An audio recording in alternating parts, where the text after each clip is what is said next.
The sky over New York City burned red as the first wave of alien warships descended through the atmosphere. They came without warning, without diplomacy, only destruction. Within hours, Earth's major cities crumbled under the sheer might of an enemy unlike anything humanity had ever faced. The invaders called themselves the Vakar, a ruthless interstellar empire that had conquered hundreds of worlds. To them, Earth was nothing more than another nameless rock to be subjugated. They miscalculated. Jake Carter stood in the wreckage of his old neighborhood, gripping an assault rifle he had scavenged from a fallen soldier. He had been a mechanic before all this, just another guy trying to pay rent and avoid the endless grind. Now, like everyone else who had survived the first days of the invasion, he was a soldier, whether he wanted to be or not. The Vakar had underestimated humanity, assuming Earth would surrender as so many before them had. But they didn't understand what it meant to fight humans. They didn't understand the rage that built inside those who had lost everything. Jake crouched behind an overturned car as a squad of Vakar foot soldiers marched through the ruins of what had once been a grocery store. They were tall, skeletal creatures, their exoskeletal armor gleaming in the firelight. Their black eyes scanned for movement, their plasma rifles humming with deadly energy. A whisper crackled in his stolen radio. "Carter, we've got a chance to take them. You in?" Jake recognized the voice. Reyna Vasquez, a former Marine who had taken charge of their ragtag resistance group. She had lost her entire family in the first wave, and now she fought like a woman with nothing left to lose. "Damn right, I'm in," Jake murmured, tightening his grip on the rifle. A quick, sharp whistle cut through the air, a signal. Jake rolled out from cover and opened fire. The first shot took one of the Vakar straight in the head, sending it sprawling backward. The others barely had time to react before the resistance fighters rained bullets and explosives upon them. It wasn't clean. The Vakar had superior technology, but humans had something else: ingenuity, unpredictability, and sheer, unrelenting fury. The battle was over in seconds, and as the smoke cleared, Reyna jogged up beside Jake, her face streaked with dirt and blood. "We're taking the fight to them," she said, eyes burning with determination. "No more hiding, no more running. They want our planet. Let's make them regret ever setting foot here." Jake exhaled, glancing up at the warships looming overhead. He knew Reyna was right. Humanity wasn't just going to survive this war. They were going to make the Vakar wish they had never heard of Earth. "Let's do it," he said. The resistance was growing. Across the globe, pockets of humanity were pushing back against the invaders with whatever they had: stolen alien weapons, homemade explosives, even sharpened steel. The Vakar had expected an easy conquest. Instead, they found themselves locked in a war they had never anticipated. Jake and Reyna led their small unit through the skeletal remains of New York City, dodging patrols and scavenging supplies. The old world was gone, its towering buildings now crumbling monuments to a civilization that refused to die quietly. The Vakar controlled the skies, but the streets belonged to the resistance. They reached an abandoned subway station, one of the many hideouts where survivors regrouped and planned their next moves. As they descended into the underground tunnels, dozens of faces turned toward them, worn, exhausted, but not broken. There were engineers, medics, and former soldiers, all of them working together to keep the resistance alive. At the center of it all was an older man bent over a table cluttered with maps, electronic devices, and stolen Vakar tech, General Elias Monroe. Once a respected leader in the U.S. military, now the de facto commander of what remained of Earth's fighting force. Monroe looked up as Reyna and Jake approached. "I assume you didn't come back empty-handed." Jake tossed a plasma rifle onto the table. More toys for the cause. Monroe grunted in approval. Good. We'll need every advantage we can get. He turned to a screen displaying a grainy, static-filled feed. It showed a massive Vakar warship hovering over what had once been Washington, D.C. We've intercepted transmissions. The Vakar High Command is stationed on that ship. If we take it out, we send a message to the entire fleet. Reyna folded her arms. You're talking about attacking a command ship. With what exactly? Monroe smirked. We've been working on that. He gestured toward the corner of the room, where a group of scientists huddled around what looked like a stripped-down Vakar drone. We've managed to reprogram one of their own machines. If we can get it inside that warship, we can detonate their power core from within. Jake exhaled sharply. That's one hell of a plan.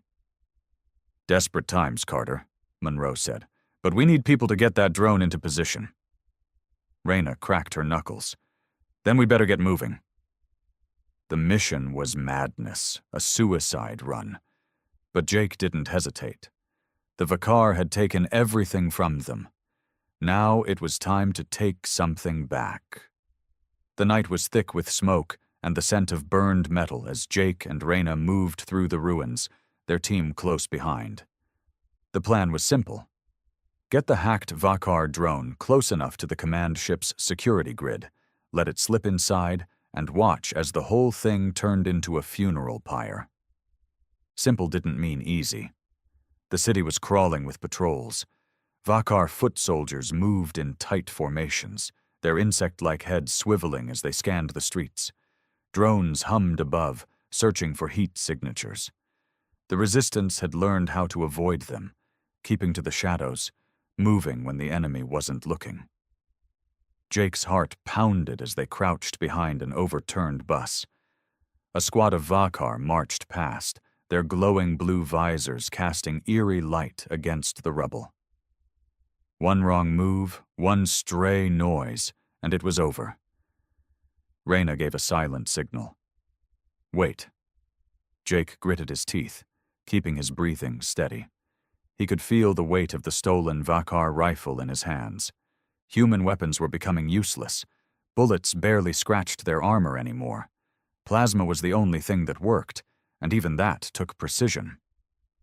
The aliens moved on, their strange, clicking language fading into the distance.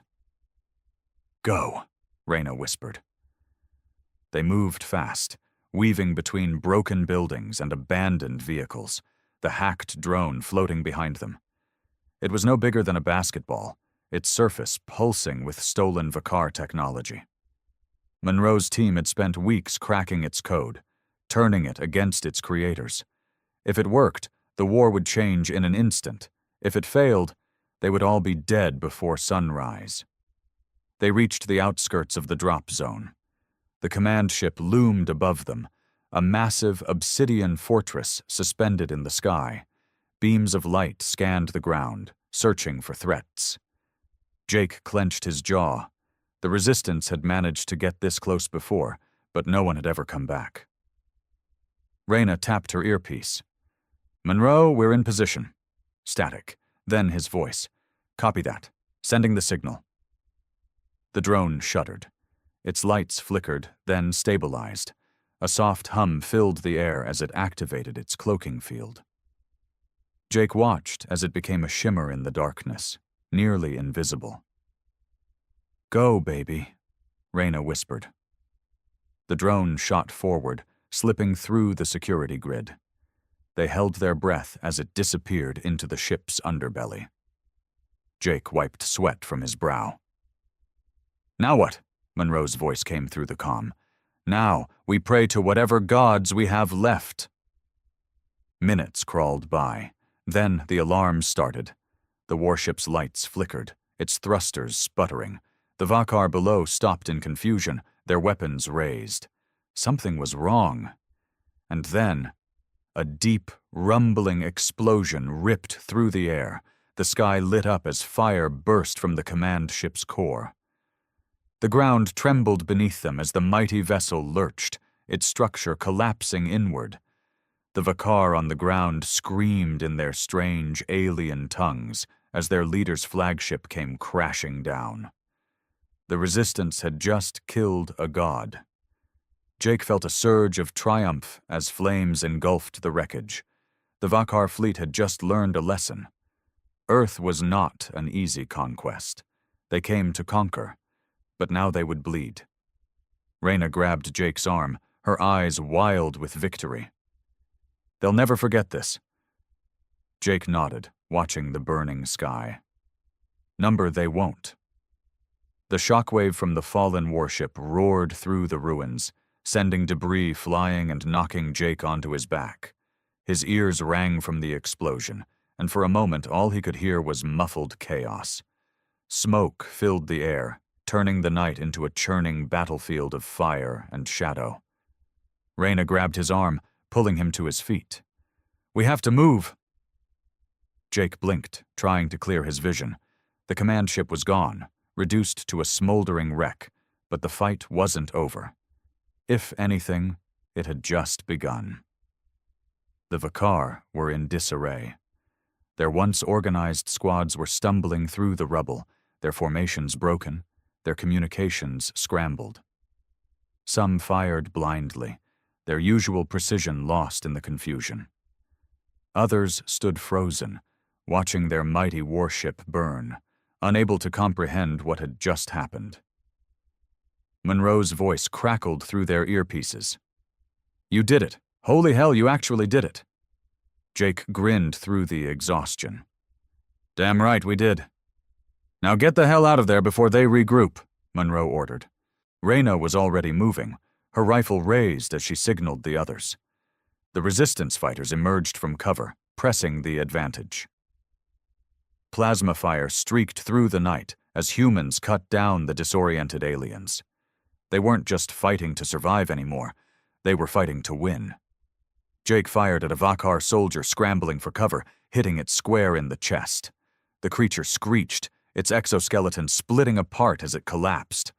More of them fell as the resistance fighters surged forward, relentless in their assault. For the first time since the invasion began, the Vakar were the ones running. But they weren't beaten yet. A distant, inhuman roar echoed through the ruins, deep and guttural. Jake turned toward the sound, his stomach twisting. From the smoke, massive figures emerged, Vakar enforcers. They were bigger than the regular foot soldiers, heavily armored, and wielding weapons that could tear through concrete. Reyna cursed. "Shit! They're bringing in the heavies." Jake's grip on his rifle tightened. "Guess they're pissed." The enforcers raised their weapons, blue energy crackling along their arms. The ground beneath them hissed as their boots melted through the pavement. These weren't just soldiers. They were executioners. "We can't take them head on," Reyna said, eyes darting for an escape route. Jake knew she was right. They had scored a major victory, but this wasn't the final battle. If they stayed, they would be wiped out. Monroe's voice came through again. "Fall back to the tunnels, now!" Reyna grabbed Jake's arm, dragging him toward the nearest alley. The resistance fighters followed, ducking between wreckage as the enforcers opened fire. Energy blasts tore through the ruins, turning solid stone into molten slag. Jake ran, his breath ragged, his muscles screaming. Behind them, the enforcers moved with terrifying precision, relentless and cold. But the resistance knew these streets better. They cut through alleys, jumped over broken walls, and finally reached an old sewer entrance. The metal grate had been blown open long ago, leading into the underground tunnels. "Go, go, go!" Reyna shouted. One by one, the fighters dropped into the darkness. Jake was the last to go, his heart pounding as he slid into the tunnel just as another blast struck the ground above. The explosion shook the earth, sending dust and debris raining down. Silence followed. They had escaped. Barely. Jake caught his breath, leaning against the damp tunnel wall. Around him, the others did the same, their faces streaked with sweat and soot. Raina ran a hand through her hair, her expression unreadable.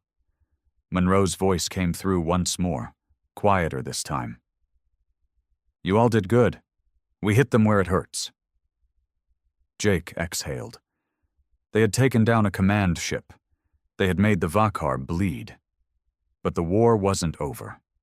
Not yet. The tunnels stretched into the darkness, damp and claustrophobic. The air was thick with the smell of rust and stagnant water. But down here, they were safe.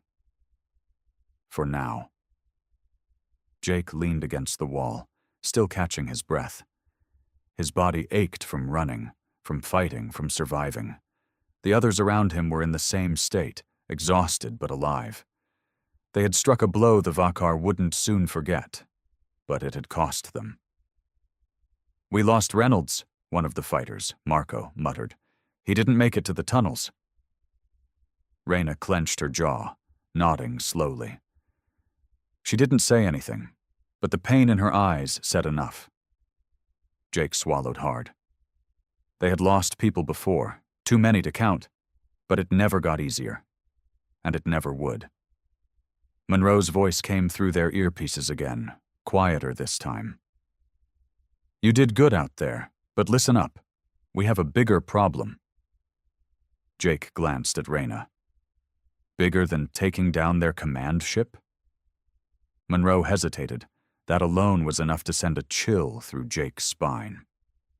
Then the old soldier said, We've been monitoring their transmissions. After what you pulled tonight, they're bringing in reinforcements. A lot of them. Silence filled the tunnel. Raina was the first to break it. How bad? Monroe sighed. Bad enough that if we don't move fast, there won't be a resistance left to fight. Jake ran a hand over his face. Of course. They had expected retaliation, but this was something else. The Vakar weren't just regrouping. They were preparing to wipe humanity off the map. Marco kicked a piece of rubble. So what do we do? Keep running? Raina straightened. Number we hit them first. Jake raised an eyebrow. You want to go right at them? She nodded. We have no choice. If they're bringing in reinforcements, that means supply lines, landing zones, command centers. We hit them before they can fully mobilize. Monroe hummed over the radio. Raina, that's insane. Maybe, she admitted. But it's our only shot. Jake exhaled slowly. It was reckless, suicidal even. But it was also exactly what the Vakar wouldn't expect. All right, he said. Where do we start? Raina smirked. We take the fight to their main supply base. We cut them off before they even get a chance to strike. Jake grinned despite the exhaustion. He could almost hear Monroe shaking his head. All right, Carter, Monroe muttered. Looks like you just signed up for another suicide mission. Jake chuckled, gripping his rifle. Wouldn't be the first. As the resistance fighters prepared for what was to come, one thing was clear. Earth wasn't just defending itself anymore. It was going on the attack. The resistance fighters moved swiftly through the underground tunnels, their boots splashing through shallow pools of stagnant water. The plan was reckless, borderline suicidal, but that was exactly why it would work. The Vakar were expecting humanity to run, to hide, to scatter in fear. Instead, they were going to strike first. Raina led the way, her plasma rifle slung across her back, her posture tense. Jake walked beside her, occasionally glancing back at the rest of the group. They were all exhausted, running on little more than adrenaline and sheer spite. But no one hesitated. Everyone here had lost too much to stop now. Monroe's voice crackled through the comms. You're about 3 clicks from the target. Intel suggests the Vakar have set up a primary supply depot at the old JFK airport. That's where they're stockpiling weapons, fuel, and reinforcements. We hit it hard, and we slow them down. Jake smirked. Sounds simple enough. It never is, Monroe shot back.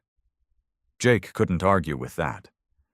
They climbed out of the tunnels through an old maintenance hatch, emerging into the night air. The ruins of New York stretched out before them, eerily silent. Fires still burned in the distance where the Vakar warship had crashed, but for now, the immediate area was clear. The airport wasn't far. The massive terminal buildings had been repurposed into Vakar command centers, their sleek, obsidian-colored structures looming against the skyline. The runways, once meant for human aircraft, were now covered in alien transports, unloading fresh troops and weapons. Jake crouched behind a collapsed freeway, surveying the area. The depot was heavily guarded. Vakar soldiers patrolled in pairs, their weapons glowing faintly in the darkness. Automated turrets lined the perimeter, scanning for threats. Reyna muttered a curse. This won't be easy. It never is, Jake echoed Monroe's words. Monroe's voice returned over the radio. You'll need to get close enough to plant the charges. We're low on explosives, so make every shot count. Reyna nodded. All right, we split into 2 teams. Marco, take 5 and flank left. Draw some attention. Carter, you're with me. We're planting the explosives. Marco grinned. Got it. We'll make some noise. As Marco's team moved into position, Jake followed Reyna toward the supply depot. They stayed low, using the rubble as cover, inching closer to the heart of the enemy's operation. Every step brought them closer to either victory or death. Then, the first explosion went off. Marco's team had struck first, hitting a fuel storage tank on the far end of the depot. Fire and smoke erupted into the sky, turning the night into chaos. Alarms blared as Vakar soldiers rushed to contain the flames, their formation breaking. It was the opening they needed. Reyna bolted forward, Jake right behind her. They weaved through the confusion, past distracted guards, slipping deeper into the enemy's stronghold. The supply crates were stacked high, marked with strange Vakar symbols. Reyna pulled out the explosives, setting them along the base of the fuel reserves and munitions crates. Carter, cover me. Jake raised his rifle, scanning the area. A Vakar soldier turned the corner, its black eyes widening in recognition. Before it could react, Jake squeezed the trigger. The plasma bolt struck it in the chest, sending it sprawling to the ground. More were coming. Reyna, hurry! Almost there, she muttered, pressing the detonator into place. Jake fired again, dropping another alien. Marco's team was still fighting on the other side of the depot, drawing most of the attention, but it wouldn't last. More Vakar were swarming in, their weapons flashing in the darkness. Reyna finished the last charge. Done, let's go. They turned to run, but a massive shadow blocked their escape. One of the Vakar enforcers. It loomed over them, its armor thicker than steel, its plasma cannon already charging. Jake's heart pounded. They had seconds, maybe less. Reyna grabbed his arm. Jump! They dove behind a stack of supply crates just as the enforcer fired. The blast vaporized the ground where they had stood moments ago, sending shrapnel flying.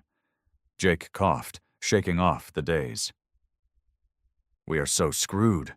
Reyna yanked out her last grenade, her smirk wild and reckless. Not yet. She pulled the pin and lobbed it straight at the enforcer's chest. The explosion sent it staggering, but it wasn't enough to bring it down. Jake gritted his teeth. Screw this! He grabbed a nearby Vakar plasma rifle and charged forward before Reyna could stop him. He fired point-blank at the enforcer's exposed joints, sending bursts of blue energy into the gaps of its armor. Sparks flew, and the creature roared in pain. Then, Reyna's voice rang out. Detonating now! The world exploded in fire. The charges went off in a chain reaction, igniting the fuel reserves, munitions, and everything else in the depot. The shockwave knocked Jake backward, and for a moment all he could hear was ringing. As he struggled to his feet, he saw the enforcer buried beneath the wreckage. The depot was burning. The entire Vakar supply line was in flames. They had done it. Reyna staggered up beside him, grinning through the soot and blood. "Told you we'd hit them first." Jake let out a breathless laugh. "Yeah, and now they're gonna hit back even harder." Reyna wiped the sweat from her brow. "Then we make sure we hit harder." Behind them, the resistance fighters regrouped, watching the destruction unfold. Tonight had been a victory, a brutal, hard-earned victory, but the war wasn't over, and humanity wasn't done fighting. The fire raged behind them, thick black smoke curling into the night sky. The Vakar supply depot, once a critical nerve center for their invasion, was nothing more than a smoldering ruin. But there was no time to celebrate. They had struck first, and now the full weight of the Vakar would come crashing down. Jake wiped a streak of soot from his face, his hands shaking from adrenaline. Around him, the resistance fighters moved quickly, retreating into the ruins before the enemy could reorganize. Marco's team had suffered losses, but they had done their job, buying time for the explosives to do their work. Reyna tapped her earpiece. "Monroe, the depot's gone. What's our next move?" Static crackled before Monroe's voice came through, tense and urgent. "I don't think you understand what you just did, Vasquez. The Vakar aren't just going to send in reinforcements now. They're going to wipe this entire city off the damn map." Jake and Reyna exchanged a look. "Then we better get moving," Jake said. Monroe exhaled sharply. "Get back to the tunnels, fast." The team took off, weaving through the rubble and twisted steel of what had once been JFK Airport. In the distance, the eerie wails of Vakar distress signals filled the air. The aliens weren't just regrouping, they were calling for something bigger. Jake's stomach twisted. They sprinted through the broken streets, but they weren't alone for long. Vakar drones whirred to life, their sleek metallic bodies slicing through the air like silent hunters. One of them locked onto their position, flashing red as it sent out a pulse. "Shit," Marco hissed. "They're tracking us." Reyna didn't slow down. "We need to lose them. Now." Jake spotted an old office building ahead, its windows shattered, the skeletal remains of its structure still standing. "In here," he called, leading the group inside. They ducked into the ruins just as the first plasma bolts rained down, carving glowing scars into the pavement where they had been standing moments before. The drones hovered outside, scanning, waiting. Jake pressed his back against the wall, catching his breath. "We can't outrun them forever." Reyna checked her rifle. "Then we don't. We set a trap." She knelt down, pulling out the last of their explosives. 2 small charges, not enough to bring the building down, but enough to cause some chaos. Jake nodded. "Lure them in, then blow the bastards sky high?" Marco grinned. "I like it." They moved fast, placing the charges near the entrance before scattering deeper into the building. Reyna fired the first shot, drawing the drone's attention. The machines buzzed in response, darting forward in pursuit. The moment they crossed the threshold, boom! The explosion shattered what remained of the walls, sending steel and concrete raining down. Jake hit the ground as fire and smoke engulfed the entrance. When the dust cleared, the drones were nothing more than scorched metal scraps. But the sound of the explosion had drawn something worse. A deep, inhuman roar echoed through the ruins. Jake's blood ran cold. "Tell me that was just my imagination." Reyna swallowed hard. That's something else." They turned toward the street and saw it. A new Vakar war form. It was bigger than anything they had faced before, easily 3 times the size of a human, its exoskeletal armor layered with dark, pulsating veins of energy. Unlike the foot soldiers, this thing moved with eerie precision, as if it was calculating every possible outcome before even taking a step. Marco took a slow step back. "We do not have the firepower for that." Monroe's voice came through their comms, barely a whisper. "That's a Vakar warlord. You're outmatched. Get out of there." The warlord raised its weapon, something unlike anything they had seen before. A long, bladed cannon hummed to life, glowing with an unnatural blue light. The ground beneath it sizzled as it took a step forward. Reyna gritted her teeth. "Run!" The first shot tore through the building, obliterating everything in its path. Jake didn't need to be told twice. He turned and bolted, weaving through the wreckage as the warlord pursued them. The ground shook with each blast. Structures that had withstood years of decay now crumbled as the creature unleashed its fury. Jake risked a glance back, just in time to see Marco trip. "Marco!" Jake skidded to a stop, but the warlord was already moving. Marco looked up, wide-eyed, reaching for his rifle. He didn't stand a chance. The warlord's bladed cannon struck first, impaling him through the chest. "No!" Jake shouted, rage exploding inside him. Marco coughed, blood dripping from his lips, but he was already gone. The warlord tossed his body aside like a broken doll and turned its cold, black eyes toward Jake. Reyna grabbed Jake's arm. "We can't stop! Move!" Jake clenched his fists, his vision blurring with anger, but she was right. They couldn't fight this thing, not yet. He forced himself to turn away, even as Marco's body disappeared in the dust. They ran. The tunnels were close, if they could just make it. Another blast sent them sprawling. Jake hit the ground hard, his ears ringing, his vision spinning. He tried to push himself up, but his limbs felt sluggish. The warlord loomed above them, stepping closer. It raised its weapon. And then the sky erupted. A streak of fire tore through the night, slamming into the warlord with the force of a meteor. The creature roared in pain as the impact sent it staggering. Jake blinked, his mind struggling to process what had just happened. Then, more streaks of fire, missiles, explosions ripped through the battlefield, forcing the warlord to retreat. Above them, cutting through the clouds, were sleek, heavily armed aircraft, human aircraft. And then, a voice over the comms, one that Jake hadn't heard in a long time. "This is Captain Adrian Locke of the UEDF, Earth Defense Fleet. Looks like you could use some air support."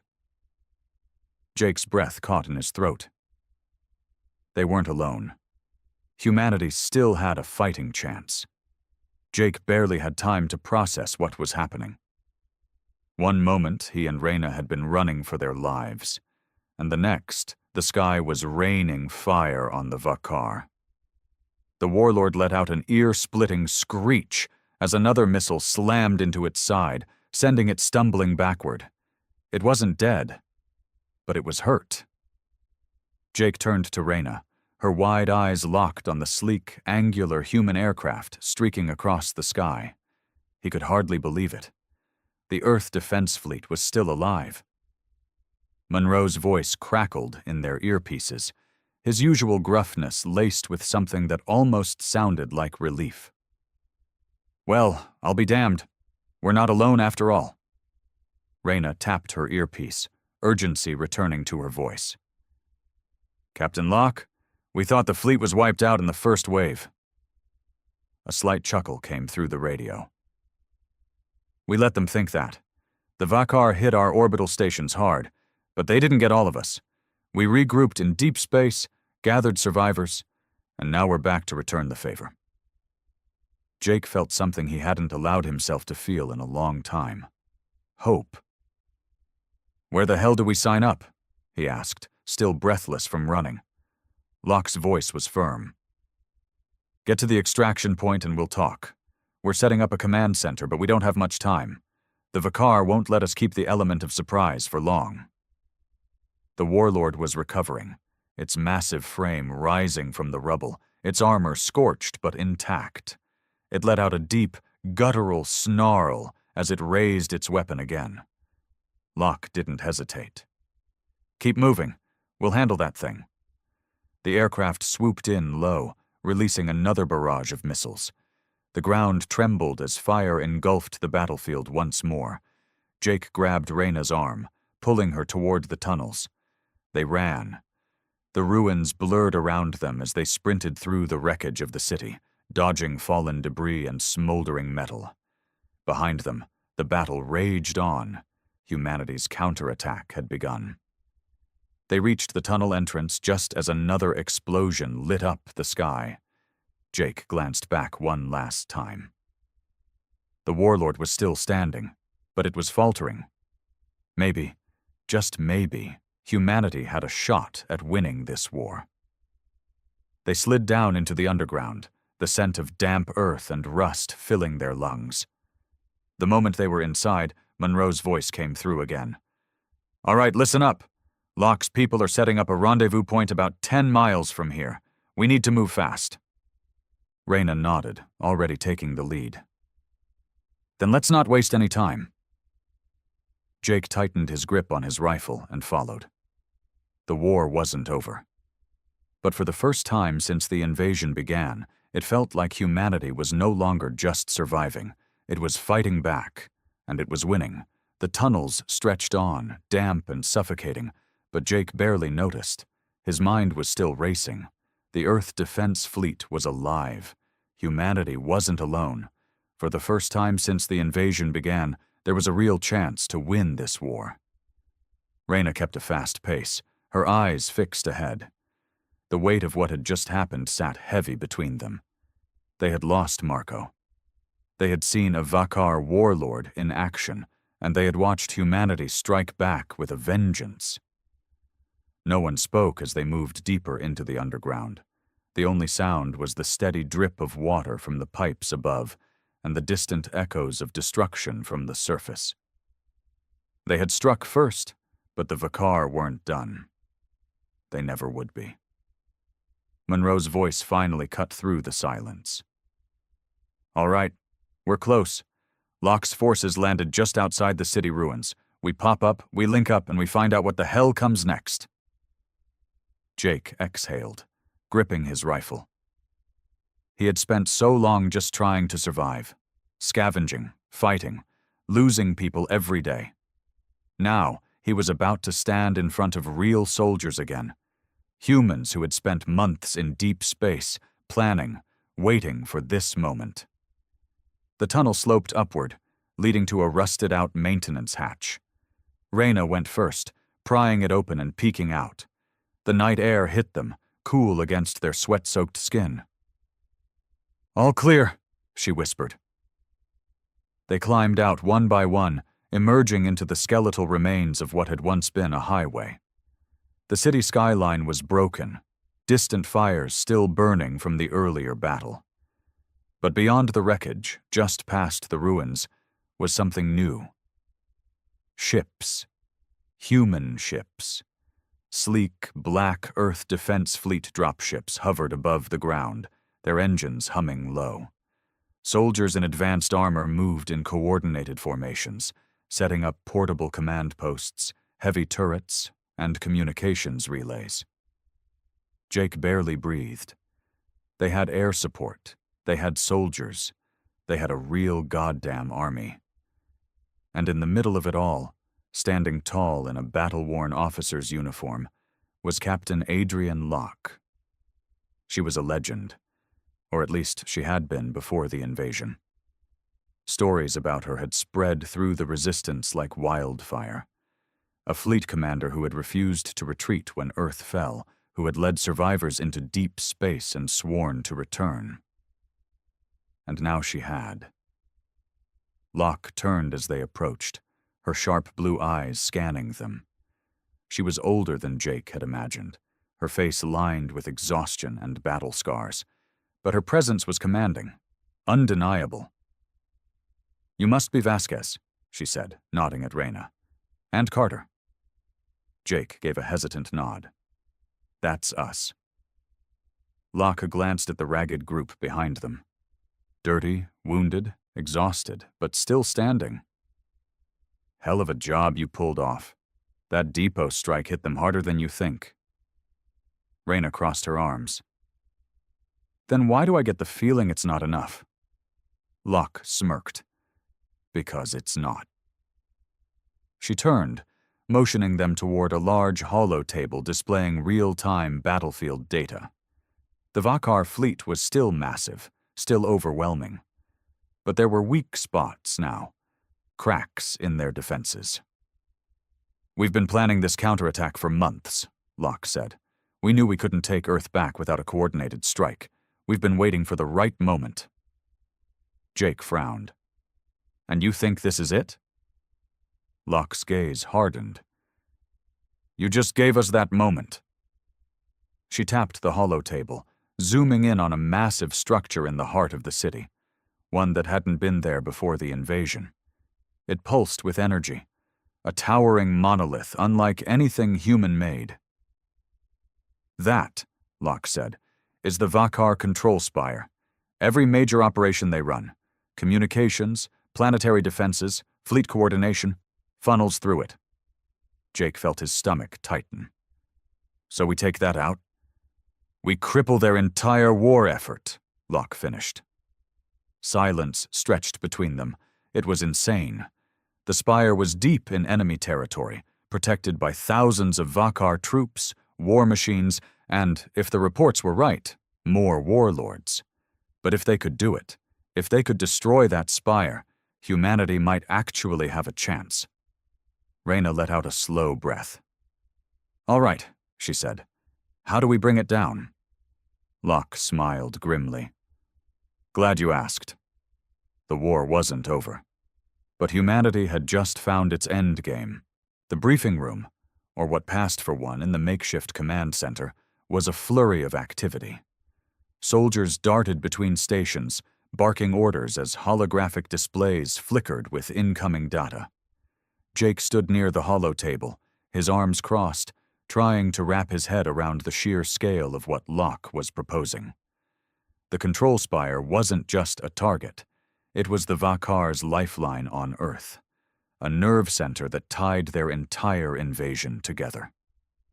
Take it out, and their fleet would falter, their ground forces would lose cohesion, and humanity might, just might, claw its way back from the brink. Locke tapped the hollow table again, pulling up a detailed scan of the spire. It was a jagged, alien structure, its surface rippling with energy conduits. Surrounding it were layers of defenses, anti-air turrets, patrol drones, and a small army of Vakar troops. At its base, the scans showed something even worse. Warlords, pacing like guard dogs. This isn't a smash and grab, Locke said, her voice steady. We hit this wrong, and we lose everything. Reyna leaned forward, studying the layout. So, what's the plan? Locke gestured to a section of the map. We've got two angles of attack. First, my fleet takes the skies. We draw their air defenses out, thin their numbers, and keep their ships busy. Second, a ground team infiltrates the spire, plants charges at its core, and gets the hell out before it blows. Jake raised an eyebrow. And I'm guessing we're the ground team? Locke met his gaze. You've been fighting in the dirt since this started. You know the terrain, the enemy. My people are trained for space combat. This is your turf. Monroe's voice crackled through the comms, joining the conversation remotely. She's right. We've got the grit for this. Question is, can your fleet hold their own up there? Locke's jaw tightened. We'll hold. We've been retrofitting our ships with Vakar tech we salvaged in deep space. They won't know what hit them. Jake exhaled, running a hand through his hair. It was a hell of a gamble, splitting their forces between a sky battle and a ground assault. But they didn't have the luxury of playing it safe. All right, he said. What's the infill look like?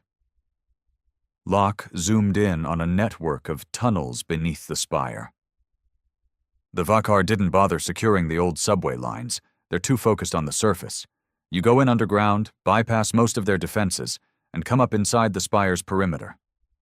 Reyna smirked. Sneaky, I like it.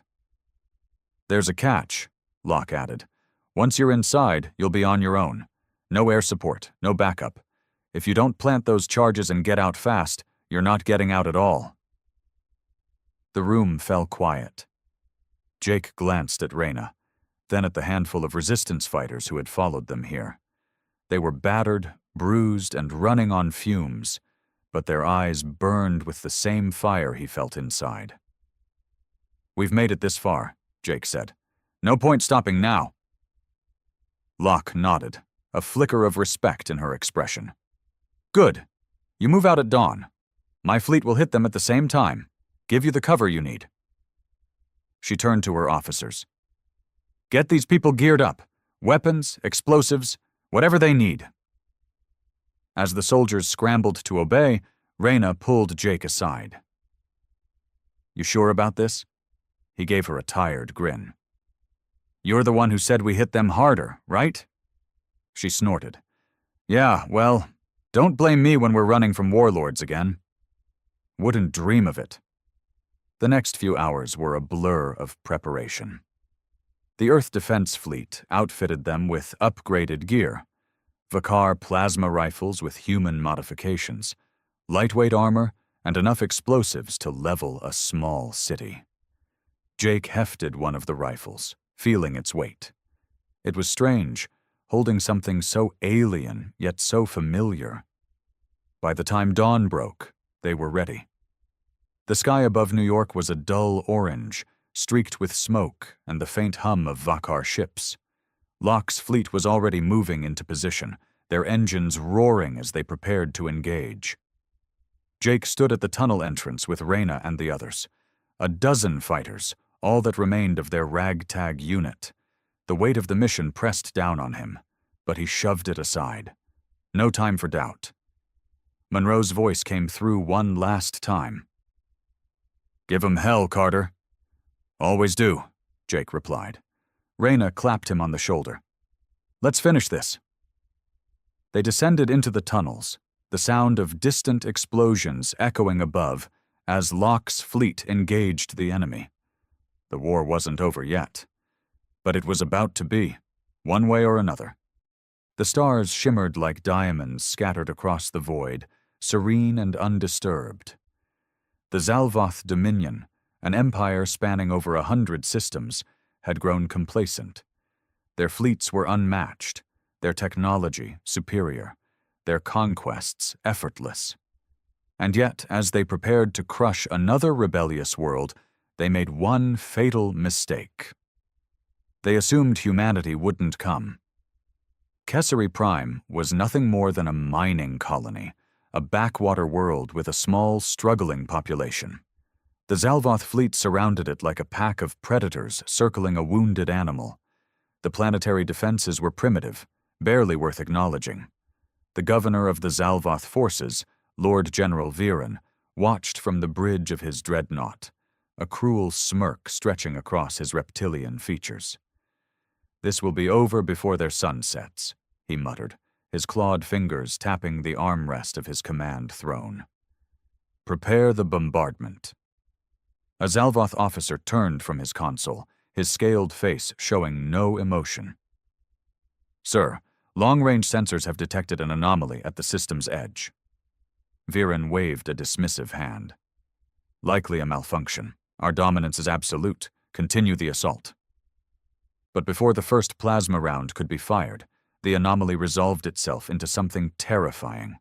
A rupture in space, a distortion unlike anything the Zalvoth had ever encountered. And then, from the void, they arrived. The Terran fleet, sleek black warships bristling with weapons, emerged from slipspace in tight formation. Their hulls bore no unnecessary markings, only the insignia of the United Terran Defense Force, an unbroken silver ring encircling a single burning star. Humanity had come. For too long, the galaxy had underestimated them. Seen as a young, reckless species, they had been dismissed as insignificant. But the humans had been watching, learning, waiting. And now they had chosen their moment. "Sir!" The Zalvoth officer's voice carried an edge of something Viren had never heard before. Fear. "The Terran ships are locking onto us." Viren's smirk faltered. "Impossible! Humans have never—" The first shot fired wasn't a warning. It was an execution. A lance of searing blue energy speared through the Zalvoth destroyer at the fleet's edge, cutting it in half before its crew could even react. And then the void erupted with fire. The Terran fleet moved like no force the Zalvoth had ever faced.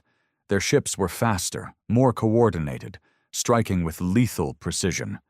While the Dominion had relied on sheer numbers and overwhelming brutality, humanity had perfected something far deadlier: efficiency. Viren watched in stunned silence as another Zalvoth cruiser was torn apart by a barrage of hypervelocity rounds, its armor shredded like paper. He barely had time to bark an order before the next explosion rocked his dreadnought, sending tremors through the deck. This is not possible," he snarled. "They should not be here." But they were, and they weren't stopping. For the first time in centuries, the Zalvoth Dominion found itself on the defensive.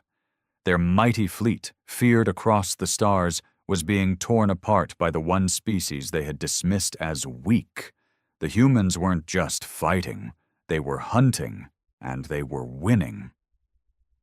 Viren gritted his teeth, watching the Terran fleet tear through his forces like a storm of steel and fire. He had underestimated them. The Dominion had underestimated them. And now they would all pay the price. Panic rippled through the Zalvoth fleet like a virus. Their carefully maintained formations crumbled under the relentless assault. What should have been an easy conquest was rapidly turning into a massacre. Lord General Viren gripped the armrests of his command throne, his claws digging into the metal. This wasn't how it was supposed to go. This wasn't how wars were fought in the Dominion.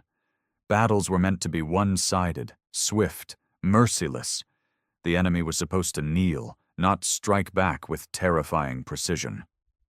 "Pull back to the second defense line," he barked. His officers scrambled to obey, sending hasty commands through the chaotic channels.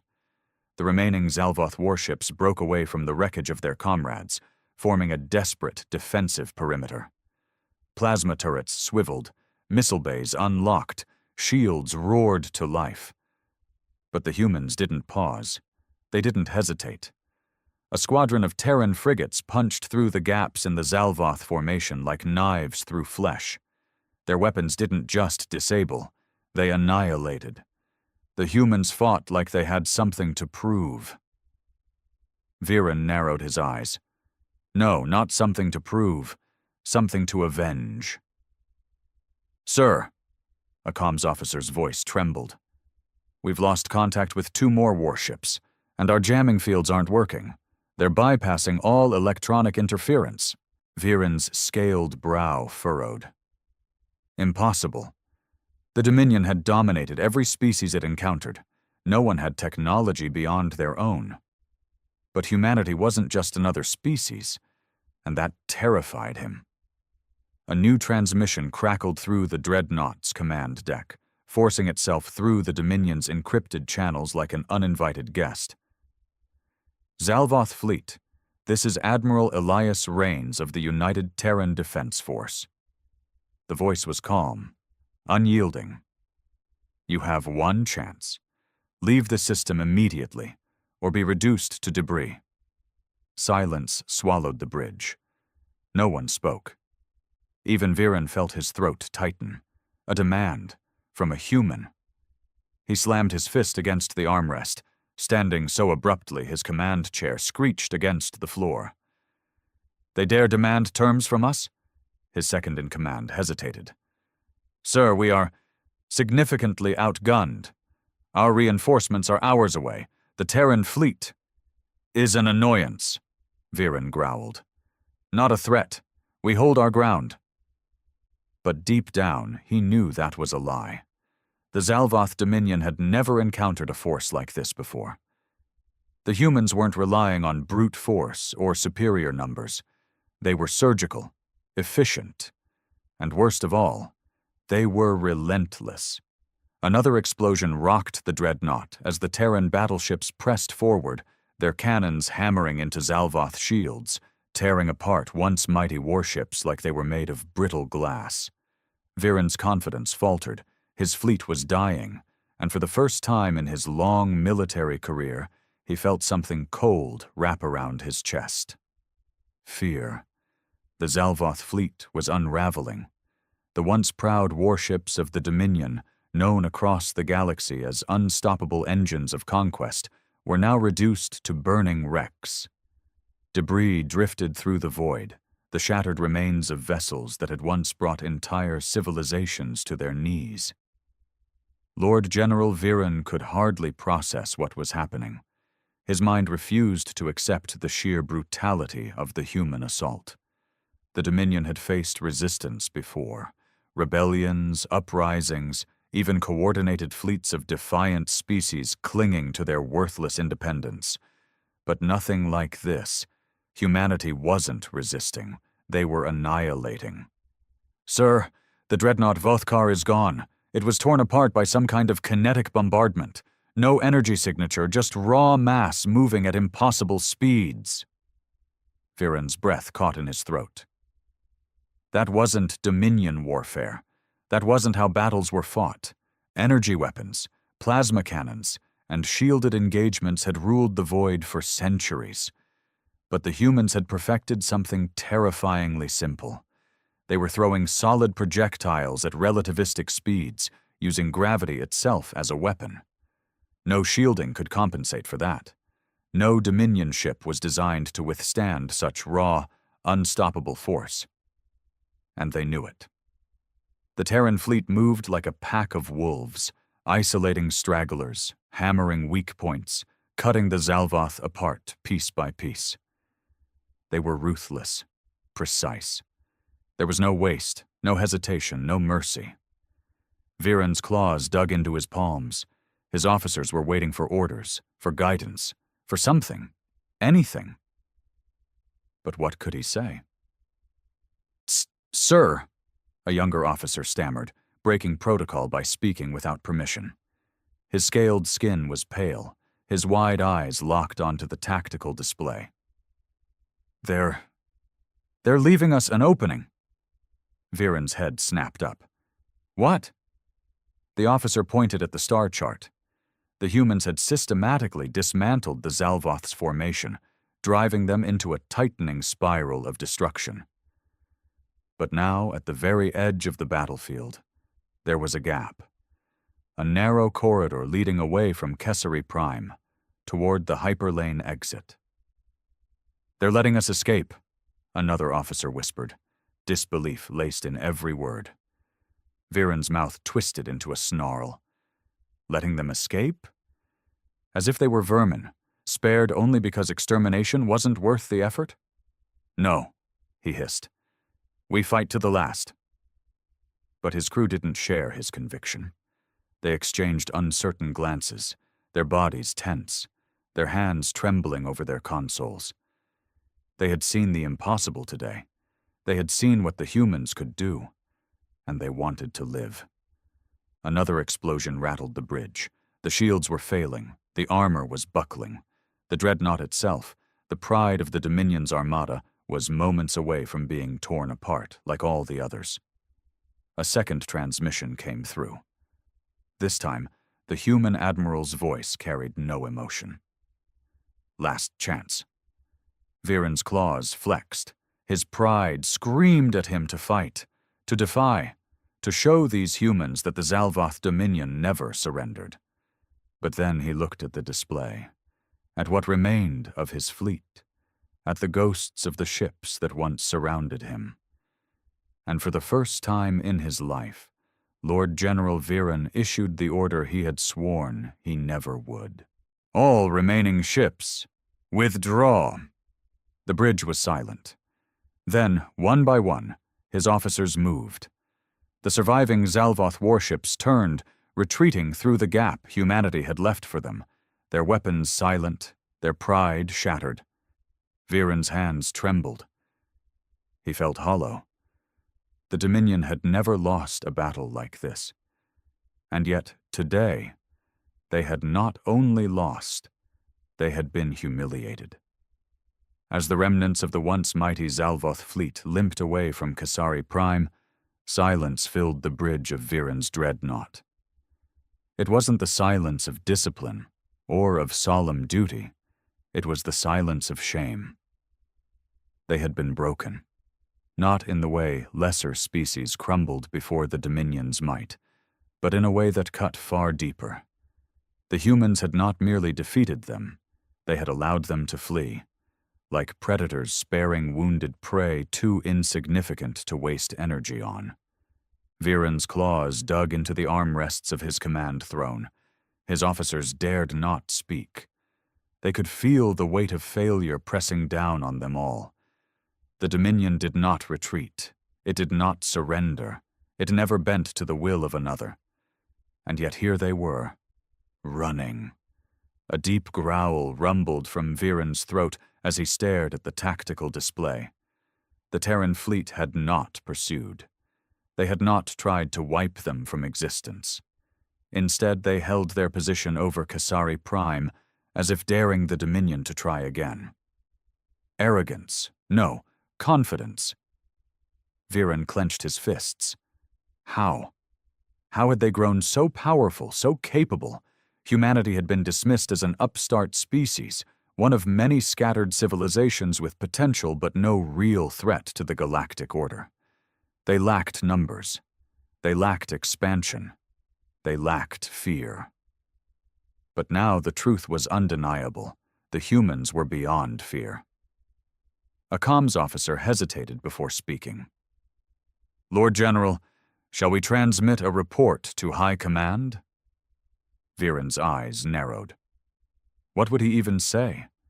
That the Dominion's most elite fleet had been slaughtered? That a single Terran armada had reduced them to fleeing cowards? That humanity, the barely acknowledged species, had just rewritten everything the Zalvoth believed about their dominance? That report would come later. But first, he needed to understand what had just happened. His claws tapped against the armrest in slow, methodical movements. "We will return to Zalvoth Prime," he said at last. "No word of this is to leave this ship until I say otherwise." The officers exchanged wary glances, but obeyed. The Dominion's honor had already been tarnished today. There was no need to spread their disgrace before they could find a way to avenge it. Viren turned back toward the viewport, staring at the distant stars.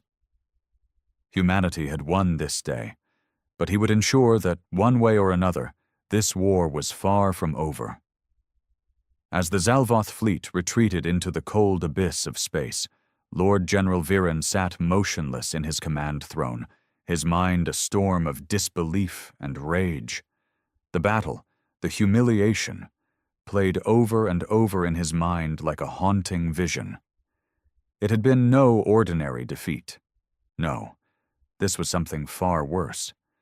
The Dominion had always operated under the assumption that they were the pinnacle of military power, that no species, no matter how ambitious or rebellious, could challenge their dominion over the stars. But today, humanity had shattered that illusion, and they had done so with terrifying precision. The humans had not just fought. They had studied the Zalvoth. They had adapted, exploited weaknesses, and used weapons the Dominion had no counter for. This was not the reckless bravery of an inferior species flailing against an empire. This was cold, calculated annihilation. Viren's fists clenched. "Sir," a hesitant voice interrupted his thoughts. Viren turned his gaze towards the officer standing near the communications terminal. The younger Zalvoth's scales were pale, his posture uncertain. Even his voice betrayed something unthinkable for a Dominion officer. Hesitation. "What?" Viren snapped. The officer flinched but held his ground. High Command is requesting an immediate battle report. Viren exhaled sharply through his nostrils. Of course, they were. The moment the Dominion fleet had warped into Caesari Prime's system, victory had already been assumed. The higher ranks likely expected a report detailing yet another world crushed under the Zalvoth boot. But that was not the report they would receive. He stared at the blank holoscreen before him. He could already see their reactions, the disbelief, the scorn, the demands for an explanation. His name would be dragged through the halls of power as a commander who had failed. The Dominion had not suffered a loss of this magnitude in generations, and it had happened under his watch. His officers were waiting for him to lie, to dress up the battle as a mere strategic withdrawal, to maintain the illusion of the Dominion's invincibility. But what good would a lie do? The humans had proven themselves, and that fact would not change, no matter how much the Dominion tried to deny it.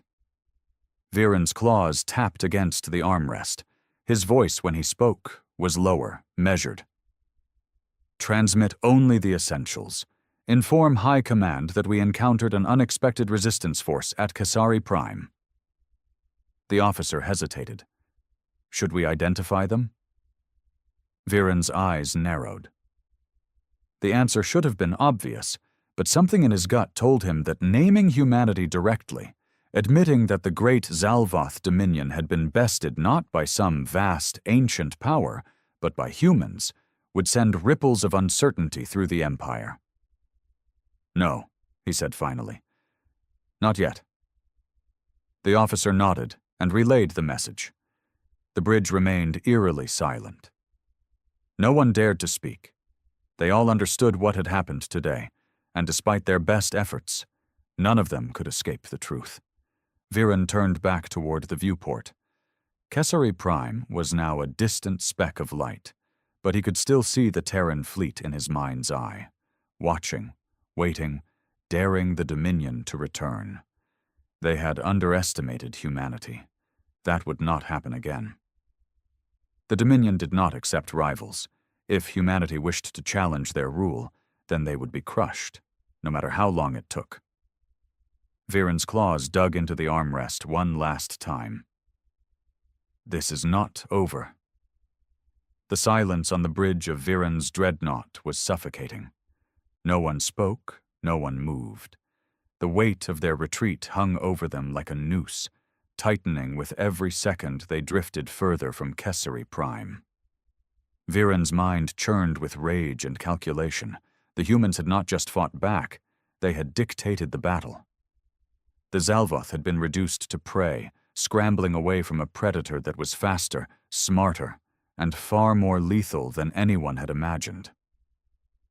And what was worse, the humans had let them escape. His claws scraped against the armrest of his command throne. This humiliation would not stand. He turned to his second-in-command, a veteran officer named Rilvok. The older Zalvoth's expression was as tight as his own, his posture rigid with barely contained anger. Good. At least he wasn't the only one burning with the desire for vengeance. Rilvok, Viren said at last, his voice controlled but laced with menace. I want everything we have on humanity. Rilvok's reptilian eyes flickered with understanding. You mean their fleets, technology, military history? Viren's nostrils flared. Everything.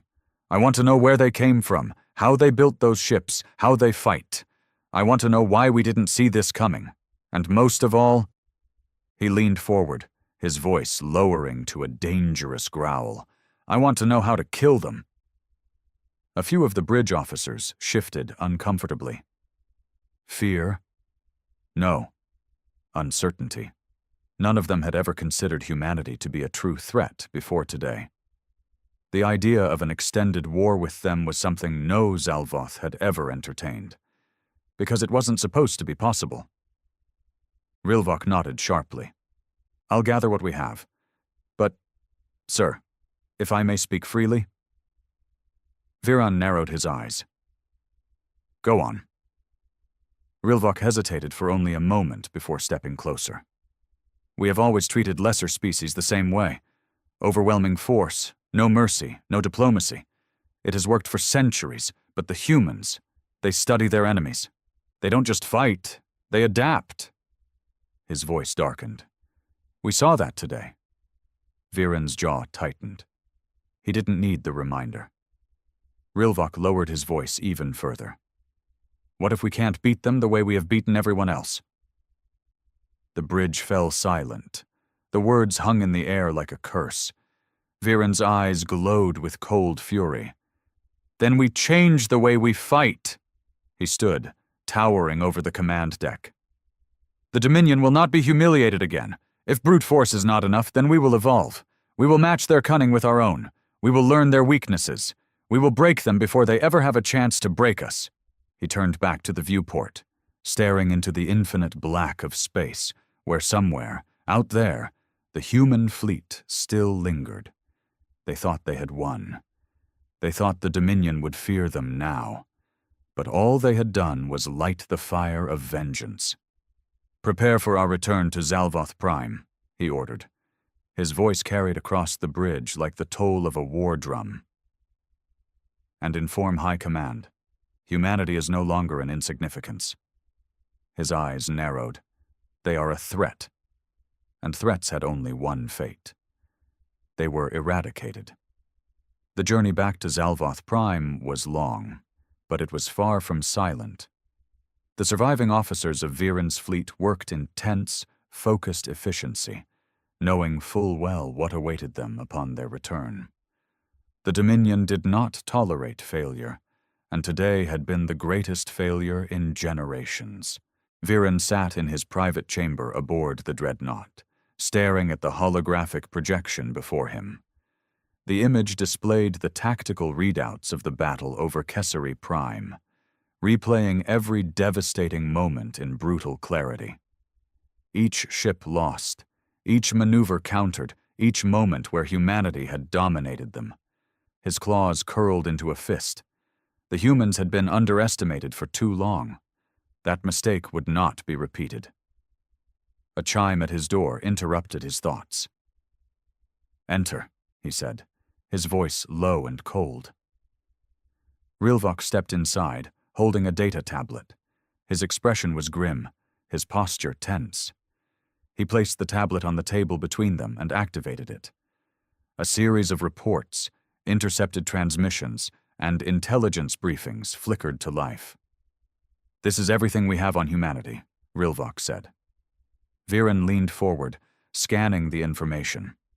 They had been a fractured species for most of their history, locked in wars against themselves, clawing their way through technological advancement, through conflict and desperation. Yet, against all odds, they had unified under a single banner when they reached the stars. Not because of peace, but because the void beyond had forced them to. Wars against their own kind, Viren murmured, reading further. Endless bloodshed. And yet they survived. They did more than survive, Rilvok corrected. They thrived. Their military advancements accelerated at an alarming rate, faster than any other species in known history. Every war they fought made them stronger. Every loss turned into a lesson. And most concerning of all, he paused, as if uncertain whether to continue. Viren's eyes darkened. Speak. Rilvok exhaled. They don't just fight wars to win, Lord General. They fight wars to end their enemies. Permanently. Viren stiffened. He had suspected as much. The humans had not come to Kesari Prime with the intention of a simple battle. They had come with the intent to send a message, a warning. And it had been received. Their fleets are smaller than ours, Rilvok continued. Their empire is not as vast, but their weapons, their tactics, superior in ways we did not anticipate. They do not fight for conquest. They fight to survive, and that makes them dangerous. Viren's jaw tightened. The Zalvoth Dominion had ruled through strength and fear. Every species they encountered had fallen in line, crushed beneath their might. Until now. Until humans. Viren tapped his claws against the table, his mind racing. If the Dominion's usual tactics would not work, they would need a new strategy, a different approach. He had seen firsthand how the humans fought, how they thought. And if they thought the Dominion would simply lick its wounds and hide, they were gravely mistaken. He looked up at Rilvok.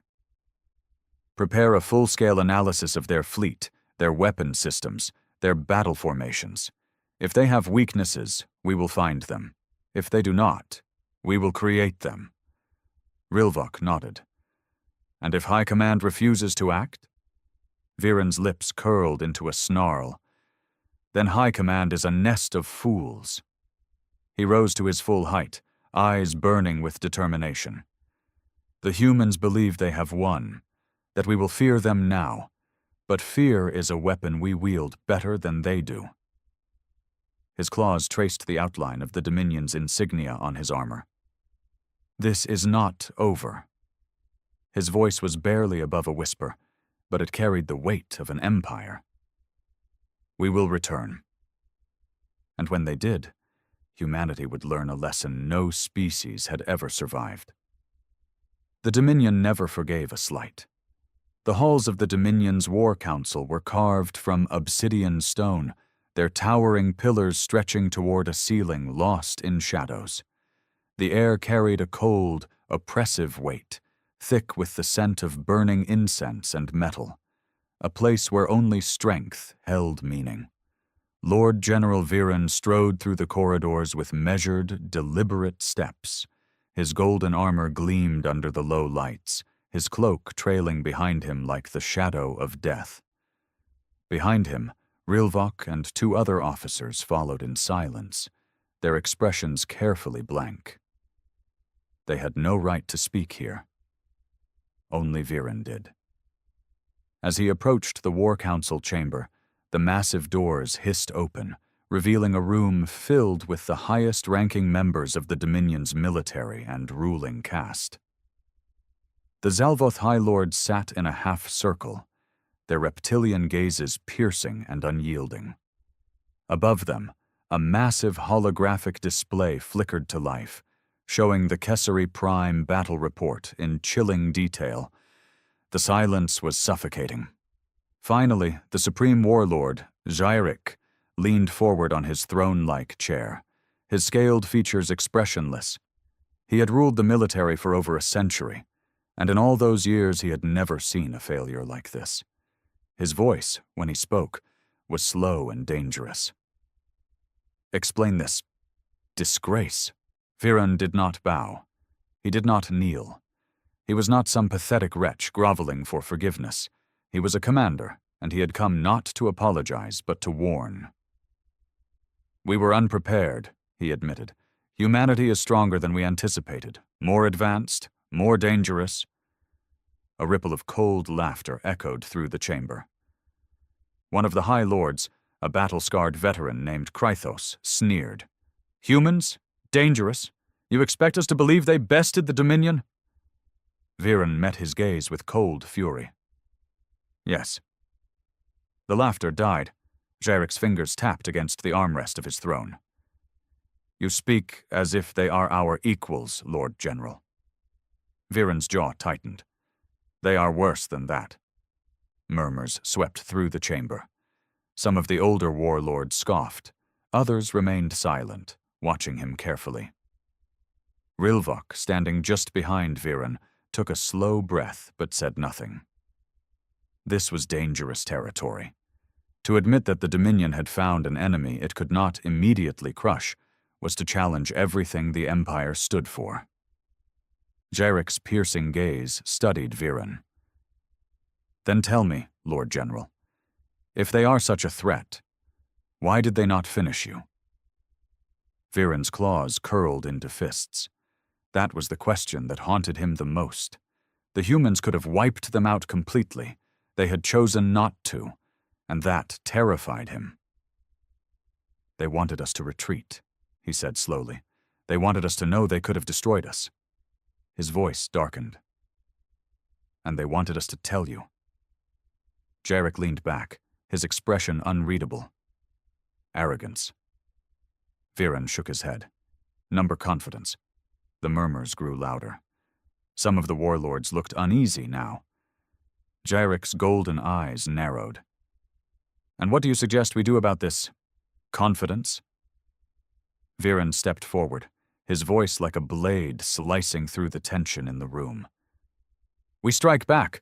We show them that the Dominion does not retreat. We do not cower. We do not fear. His voice grew into a snarl. We burn their worlds. We erase them from the stars. Krythos scoffed again. And how do you propose we do that, when you could not even hold a single battle against them? Viren turned his head sharply. Because I learned from that battle. He looked at Jarek. The humans are different from any species we have ever faced. If we use the same tactics we always have, we will lose. That got their attention. Jarek studied him, his fingers tightening against the armrest. And what do you suggest? Viren exhaled slowly. We fight as they do. Adapt. Learn. Change. His eyes gleamed with something dark. We have always relied on our overwhelming numbers and superior firepower to win our wars. That will not work against humanity. Jarek was silent for a long moment. Then he spoke. And if you are wrong? Viren's lip curled. Then I will not return from the next battle. A tense silence. Then, slowly, Jarek smiled. A sharp, cruel thing. Then let us see if humanity is truly worthy of being our enemy.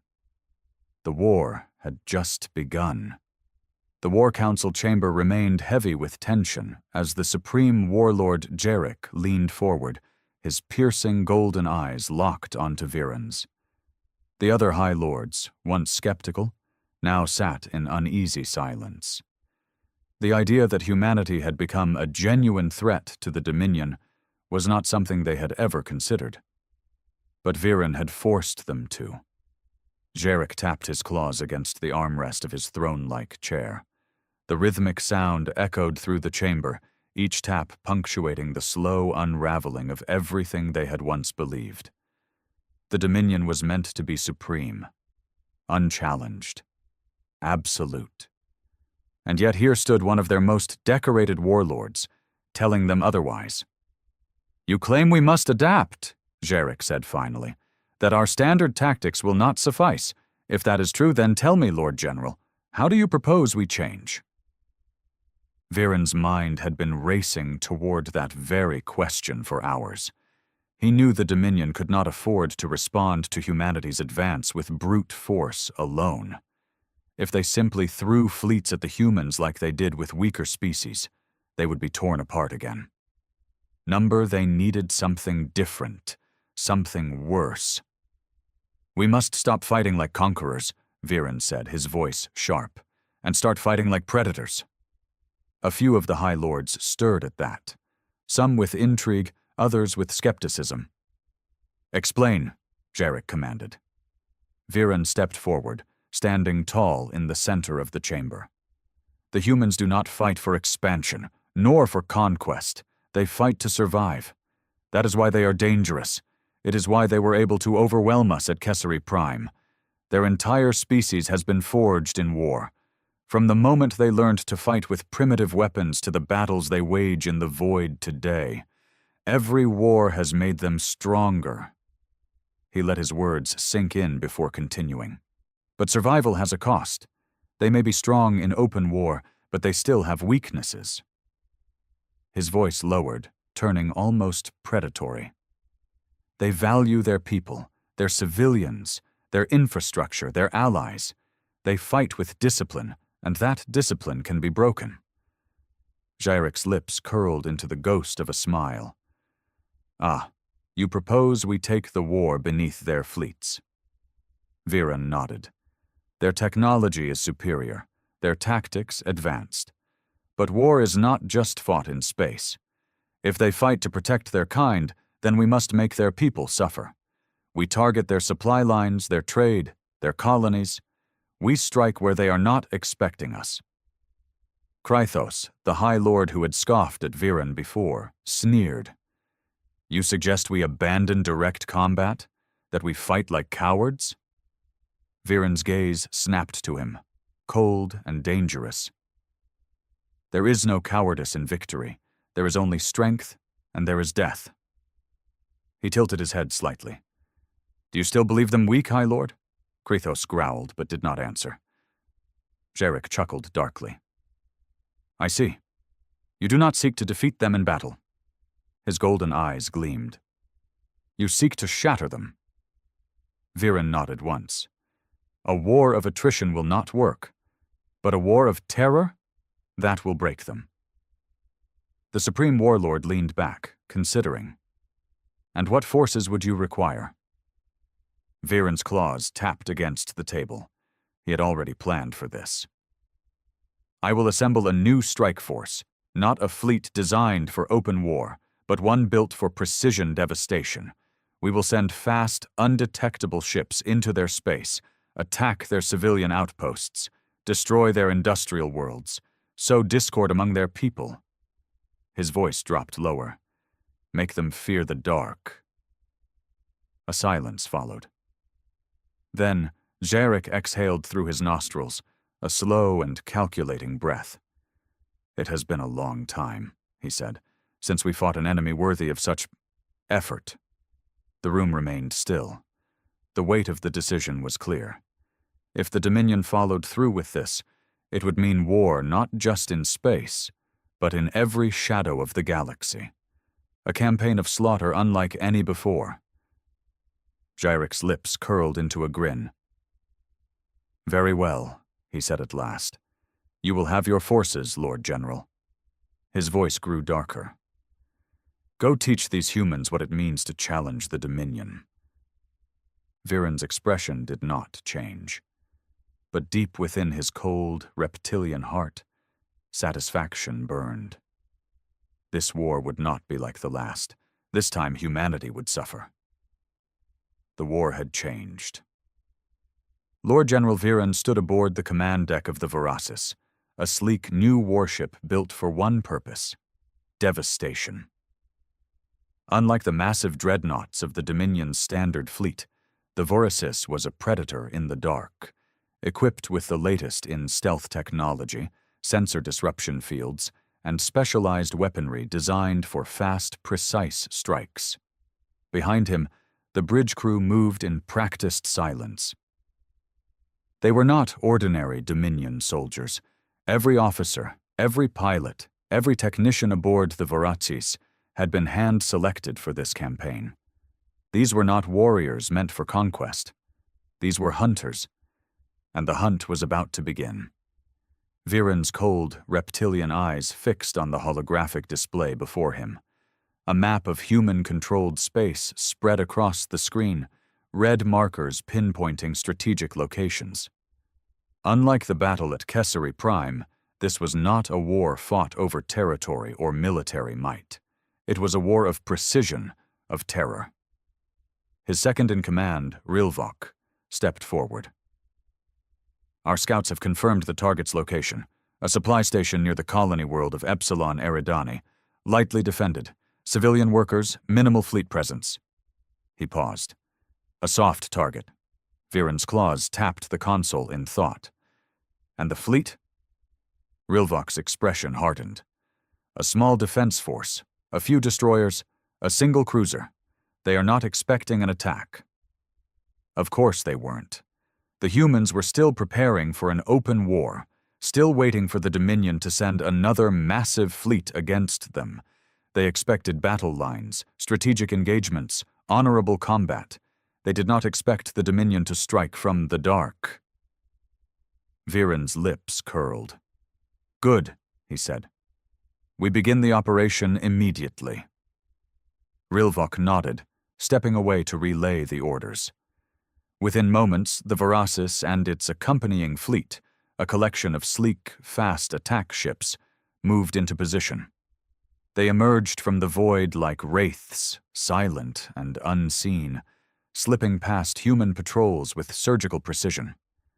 The target station, Eridani Logistics Hub, loomed ahead.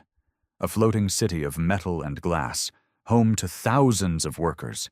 Supplies and fuel depots lined its exterior, fueling the human war machine. They would not see the sunrise. Viren turned to his weapons officer. Disable communications first, then cut off all escape routes. A single nod. The Verasis's targeting systems locked onto the station's transmission relays. Seconds later, a pulse of electromagnetic energy surged through the void, frying every sensor, every comms array within the sector. On the station below, alarms blared, but it was already too late. Launch the attack. The Verasis fired first. A concentrated volley of kinetic rounds slammed into the station's core infrastructure, rupturing metal, tearing through supply bays, sending flames and debris spiraling into the void. Then came the rest of the fleet.